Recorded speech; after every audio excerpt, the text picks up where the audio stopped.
Hi guys, what's up? Sa video nga na ito, papakita ko sa inyo paano gumawa ng clear reflector lens gamit lang ang acrylic. DIY lang ito kaya budget friendly at perfect kung gusto nyo i-upgrade yung tail light or reflector nyo. At nang gagamitin ko dito ay ilalagay ko sa ating showcase kaya check nyo na lang. Una ay trace muna natin yung original reflector lens sa acrylic, which is hindi ko na napakita guys. Next, putulin na natin yung acrylic base sa trace na shape. Ito na yung pinaka-importanting part guys, gagamit tayo ng heat gun, torch o kaya itong gamit ko ngayon kalan. Para palambutin natin yung acrylic tapos daan-daan natin siyang ihulma dun sa base. Ito guys, hinabol ko na lang yung shape niya gamit ang heat gun. Pag okay na yung hulma natin, last cutting na tayo tapos sanding na. Ngayon guys, dito ko siya ikakat sa gilid. Ako wala siyang black lining sa gilid. Pero depende pa rin yan talaga sa shape ng iyong stock housing. Kung ganito ang edge ng housing nyo, wala kayong choice kundi ganito yung pagkat nyo. Soon gagawa din tayo ng tutorial kung paano gawin yun. Forward muna natin ang pagkat dito sa stock housing.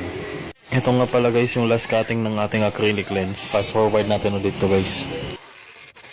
Pagkatapos natin makat yung stock lens at acrylic lens, side to side comparison lang natin. Smoothin lang natin yung edges niya guys. Pagkatapos yan, idikit na natin yung acrylic lens sa stock housing. Kinain ko nga pala yung housing ng silver guys. Kakamukha lang siyang stock. Kung umabot na kayo sa part ng video na to guys, comment nyo naman yung gawa nyo. Like and follow natin guys for more tutorial videos.